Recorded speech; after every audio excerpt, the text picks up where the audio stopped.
എലിപ്പനി, ലെപ്റ്റോസ്പൈറോസിസ്.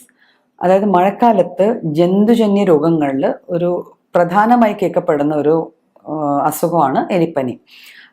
ജന്തുജന്യ ഈ സൂണോസിസ് എന്ന് പറയും. അതായത് നമുക്ക് എലികള്, പന്നികള്, അല്ലെങ്കിൽ പട്ടി, പൂച്ച, ബാറ്റ്, ഈ വവ്വാല്, ഇവയിൽ നിന്നൊക്കെ ചില രോഗങ്ങൾ നമ്മുടെ ഇടയിലേക്ക് വന്നു ചേരാറുണ്ട്. അപ്പോൾ ആ ഒരു കാറ്റഗറി ഓഫ് രോഗങ്ങളിൽ നിന്ന് റോഡൻസ്, എലി, മൂഷികൻ, പെരിച്ചാഴി, ഈ ഒരു കാറ്റഗറി ഉള്ള ജീവികളിൽ നിന്നാണ് യൂഷ്വലി പൊതുവെ നമുക്ക് ഈ എലിപ്പനി കിട്ടാറ്. അപ്പം നമ്മൾ സാധാരണ എലിപ്പനി ഒരിടക്ക് നമുക്കൊരു അത്യാവശ്യം ഒരു എൻഡമിക് പോലെയൊക്കെ വന്ന് നമ്മളെയൊക്കെ അലാം ചെയ്ത ഒരു അസുഖമാണ്. അതുകൊണ്ട് തന്നെ നമ്മൾ മഴക്കാലം വരുമ്പോൾ അതിനെക്കുറിച്ച് കുറച്ച് ബോധേർഡ് ആവാറുണ്ട്. എന്താണ് ഈ എലിപ്പനി, എന്താണ് അതിൻ്റെ ഒരു പെത്തോളജി? അതായത് ഈ ഒരു ലെപ്റ്റോസ്പൈറ എന്ന് പറഞ്ഞൊരു സ്പൈറോക്കീറ്റ് വെറൈറ്റിയിലെ ഒരു മൈക്രോബാണ്, ഒരു സൂക്ഷ്മജീവിയാണ്. ഇത് എലികളെ പോലെ, എലി, പെരിച്ചാഴി, ഈ കുറച്ച് മുമ്പ് പറഞ്ഞ ഈ ജന്തുക്കളുടെ വൃക്കയിലായിരിക്കും ഇവ താമസിക്കുക. പക്ഷെ ഈ ജന്തുക്കൾക്കൊന്നും ഈ ലെപ്റ്റോസ്പൈറ കൊണ്ട് ഒരു പ്രത്യേകിച്ച് ഒരു അസുഖമോ ബുദ്ധിമുട്ടുകളോ അസുഖങ്ങളോ ഒന്നും ഉണ്ടാവില്ല.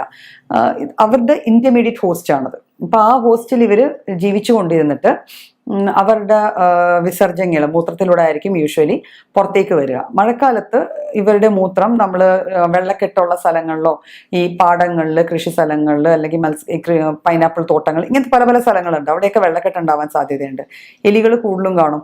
അപ്പം ഈ എലിയുടെ മൂത്രം കണ്ടാമിനേറ്റഡ് ആയിട്ടുള്ള വെള്ളം നമ്മളുടെ ശരീരത്തിനുള്ളിലെത്തുക, അതായത് നമ്മുടെ വായ, മൂക്ക്, കണ്ണ്, ചെവി മുതലായ അവയവങ്ങളിലൂടെ ഉള്ളിലേക്ക് എത്തുകയോ അല്ലെങ്കിൽ നമ്മുടെ ത്വക്കിന്റെ പുറത്തുണ്ടാവുന്ന ചെറിയ പോറലുകളോ മുറിവുകളിലൂടെ ഇത് ഉള്ളിൽ നമ്മുടെ ശരീരത്തിൽ കയറി പറ്റുകയും ആദ്യം ചെറിയ ലക്ഷണങ്ങൾ, അപ്പോൾ 2 തരത്തിലാണ് എലിപ്പനി. ആദ്യം ഒരു മൈൽഡ് സെറ്റ് ഓഫ് സിംറ്റംസ് ഉണ്ട്, പിന്നെ ഒരു സിവിയർ സെറ്റ് ഓഫ് സിംറ്റംസ് ഉണ്ട്. അപ്പം മൈൽഡ് സിംറ്റംസ് എന്ന് പറയുമ്പോൾ ചിലപ്പോൾ ചെറിയൊരു തലവേദന, ശരീരം വേദന, വിശപ്പില്ലായ്മ, അല്ലെങ്കിൽ ഒരു ചെറുതായിട്ടൊരു ഓക്കാനം തോന്നുകയോ അങ്ങനെ എന്തെങ്കിലുമൊക്കെ തോന്നാം.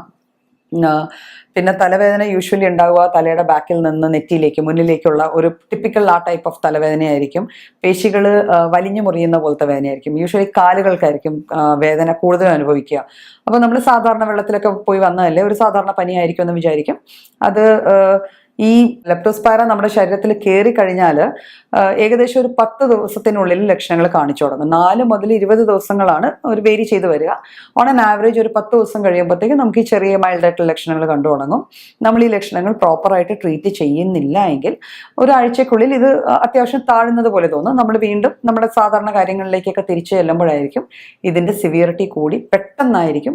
പിന്നെ വരുന്ന സിംറ്റംസ് വളരെയേറെ സിവിയർ ആണ്. വളരെയേറെ എന്താ പറയുക, ഒരു ഡയാലിസിസ് സ്റ്റേജ് വരെയൊക്കെ ഒരു പേഷ്യന്റിനെ എത്തിക്കാൻ സാധിക്കുന്ന തരത്തിലായിരിക്കും എലിപ്പനി പിന്നെ അങ്ങ് സെക്കൻഡ് സിവിയർ മോഡിൽ വരുമ്പോൾ വരിക. അപ്പോൾ അത് എലിപ്പനിക്ക് വേറൊരു പേരുണ്ട്, വീൽസ് ഡിസീസ് എന്ന്. അപ്പോൾ ഈ വീൽസ് ഡിസീസ് കണ്ടുപിടിച്ചത് തന്നെ ഒരു 1886 ആ കാലഘട്ടങ്ങളിൽ ഒരു ഡോക്ടറായിരുന്നു. പുള്ളി ഒരു കേസിൽ അത് ഹൃദയത്തിനും പ്രശ്നമുണ്ട്, സ്പ്ലീനിന് പ്രശ്നമുണ്ട്, പ്ലീഹ എന്ന് പറയുന്ന ഒരു അവയവത്തിന് പ്രശ്നമുണ്ട്, കിഡ്നീസിന് പ്രശ്നമുണ്ട്, പിന്നെ നമ്മുടെ ലിവറിന് പ്രശ്നമുണ്ട്, ഹെപ്പറ്റോമെഗാലി, സ്പ്ലീനോമെഗാലി, പിന്നെ ഈ റീനൽ ഫംഗ്ഷന്റെ പ്രശ്നം, ഇതെല്ലാം കൂടെ കാണുന്ന ഒരു അസുഖം കണ്ടുപിടിക്കുകയാണ് പുള്ളി. അപ്പം ആ അസുഖം കോസ് ചെയ്യുന്ന ജീവിയെ പിന്നീടാണ് കണ്ടുപിടിച്ചെങ്കിലും പുള്ളിയുടെ പേർക്കാണ് നമ്മൾ ഇതിനെ വീൽസ് ഡിസീസ് എന്ന് പറയുക. അപ്പൊ ഇത്തരത്തിൽ ഈ എല്ലാ അവയവങ്ങളിലേക്കും ഈ അസുഖം ബാധിക്കുകയും അത്യാവശ്യം സിവിയർ ആയിട്ടുള്ള സിംറ്റംസ്, പിന്നെ വരുന്ന തലവേദന, ബോധക്കേട്, ബോധക്ഷയം, തലകറക്കം, ആള് ഒന്നും ചെയ്യാൻ പറ്റാത്ത വിധത്തിൽ ആള് മാറുക, ശരീരം മൊത്തം നീര് വെക്കുക, വല്ലാത്ത പേശികൾക്കൊക്കെ വല്ലാതെ വലിഞ്ഞു മുറുങ്ങുന്ന ടൈപ്പ് ഓഫ് വേദനകൾ, ശ്വാസം മുട്ടലുണ്ടാവുക, ഞരമ്പുകളെ ബാധിക്കും, ഹൃദയത്തിന്റെ ഫങ്ഷൻസിനെ ബാധിക്കും. അപ്പം ഇതാണ് അതിൻ്റെ ഒരു സിവിയറിറ്റി കൂടിയ ഒരവസ്ഥ. അപ്പം ഈ ഒരു സംഭവങ്ങൾ ആ രീതിയിൽ ഉണ്ടാവുന്നത് കൊണ്ടാണ് നമ്മൾ ഇതിൻ്റെ മൈൽഡ് സ്റ്റേജിൽ തന്നെ ട്രീറ്റ്മെന്റ് വേണ്ടി വരും. അപ്പം ഇതിന് മൈൽഡ് സ്റ്റേജിൽ പിന്നെ ഒരു പ്രത്യേകത ഉള്ളതെന്ന് വെച്ചാൽ ഇതിൽ ഷിവറിങ്, നല്ലപോലെ കിടുകിടാന്ന് പറഞ്ഞുള്ള ഒരു കുളിര് കാണും. അത് കഴിഞ്ഞ് ഒരു നോർമൽ ഫേസ് കഴിഞ്ഞ് വീണ്ടും ഈ ചില്ലും ഹീറ്റും, ഒരു പനിക്കുണ്ടാവുന്ന 2 സ്റ്റേജസ് ആണ്. അപ്പോൾ ഈ ഷിവറിങ്ങും ഹീറ്റും തമ്മിലുള്ളൊരു ഗ്യാപ്പ് കാണും. അപ്പൊ ഈ രീതിയിലാണ് നമ്മളപ്പം ആ ഒരു പേഷ്യന്റിന്റെ ഹിസ്റ്ററി. ഒരിക്കലും സ്വയം ചികിത്സയിലേക്ക് പോകരുത്. ഇങ്ങനെ നമ്മൾ വെള്ളത്തിൽ ഇറങ്ങിയിട്ടുണ്ട്, നമ്മൾ റോഡിൽ വെള്ളത്തിൽ കൂടെ നടന്നു വന്നിട്ടുണ്ട്, കാലിൽ ചെറിയ പൊട്ടലോ പോറലോ ഇല്ലെങ്കിൽ പോലും നമ്മൾ അത് കഴിഞ്ഞ ഉടനെ നമുക്ക് ഇങ്ങനത്തെ കാര്യങ്ങൾ, ശരീരം വേദനയും തലവേദനയും ഈ ആദ്യം പറഞ്ഞ മൈൽഡ് ആയിട്ടുള്ള ലക്ഷണങ്ങൾ കാണുവാണെങ്കിൽ നമ്മൾ ഒരു ഹോസ്പിറ്റലിൽ പോയി ഒരു ഡോക്ടറെ കാണുകയും അതിനുള്ള വേണ്ട ചികിത്സകൾ തേടുകയും ചെയ്യണം. ബിക്കോസ് ഇതിൻ്റെ സെക്കൻഡ് സ്റ്റേജ് ഞാൻ ഓൾറെഡി പറഞ്ഞു, കുറച്ച് സിവിയർ ആണ്. നമ്മൾ അത്യാവശ്യം ഒരു ICU കെയർ പേഷ്യൻറ്റിന് കൊടുക്കത്തക്ക ഒരു അവസ്ഥയിലേക്കായിരിക്കും ആ സെക്കൻഡ് സ്റ്റേജിൽ എത്തുക. ഇപ്പം നമുക്കറിയാം ഇപ്പോഴത്തെ ഒരു കാലയളവിൽ നമുക്കൊരു ഹോസ്പിറ്റലിൽ പോകാൻ തന്നെ നമുക്ക് മടിയായിരുന്നു. പലർക്കും നമ്മളോർക്കും ഇപ്പോൾ പോയി കഴിഞ്ഞാൽ കോവിഡ് കേസസ് ഒക്കെയാണ്, എന്തിനാ അതിൻ്റെ ഇടയ്ക്ക് ഇത് കൊണ്ടുപോകുന്നത്. പക്ഷേ ആ ഒരു രീതിയിൽ സ്വയം ചികിത്സയിലേക്ക് പോവുകയോ അതിനെ നിസ്സാരമായി കാണുകയോ ചെയ്യരുത്. ഇങ്ങനെ ഒരു ഹിസ്റ്ററി ഉണ്ട്, നമ്മുടെ വീടിന് ചുറ്റുവട്ടം എലികളുണ്ട് അല്ലെങ്കിൽ എലികളുമായിട്ടുള്ളൊരു കോൺടാക്ട് വരാനുള്ള ചാൻസസ് ഉണ്ടെങ്കിൽ നമ്മൾ ഉറപ്പായിട്ടും അതിന് നമ്മൾ മെഡിക്കേഷൻസ് എടുക്കേണ്ടതാണ്. പിന്നെ നമുക്ക് ചെയ്യാൻ പറ്റുന്ന ചില കാര്യങ്ങൾ വെച്ചാൽ നമ്മൾ ചുറ്റുവട്ടവും ഈ വെള്ളം കെട്ടാതെ നോക്കുക. എവിടെയെങ്കിലും പുറത്തുനിന്ന് വന്ന് നമുക്ക് മുറിവുകൾ എന്തെങ്കിലും ഉണ്ട്, കാല് നനയോ എല്ലാം ചെയ്താൽ വന്ന ഉടനെ നന്നായി സോപ്പിട്ട് ധാരാളം വെള്ളത്തിൽ ആ പോർഷൻസ് കഴുകുക.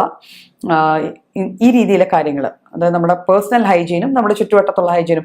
ഈ ഫുഡ് ഡിസ്പോസലാണ്. ഈ എലികൾ സാധാരണഗതിയിൽ നമ്മുടെ വീടിന് ചുറ്റും ഇല്ലെങ്കിലും മഴക്കാലത്ത് വരാനുള്ള ഒരു മെയിൻ റീസൺ ഇവർ ഫുഡ് തേടിയായിരിക്കും വരിക. അപ്പോൾ നമ്മൾ ഈ വേസ്റ്റ് ഫുഡൊക്കെ നമ്മുടെ വീടിനടുത്ത് തന്നെ എവിടെയെങ്കിലും ചുമ്മാ കൊണ്ടുപോയി ഡിസ്പോസ് ചെയ്യുകയോ അങ്ങനെയൊന്നും ചെയ്യരുത്. ഇത് അത്യാവശ്യം നല്ല രീതിയിൽ തന്നെ കവേർഡ് ക്യാൻസിലൊക്കെ തന്നെ വെച്ച് ഡിസ്പോസ് ചെയ്യാൻ നോക്കുക.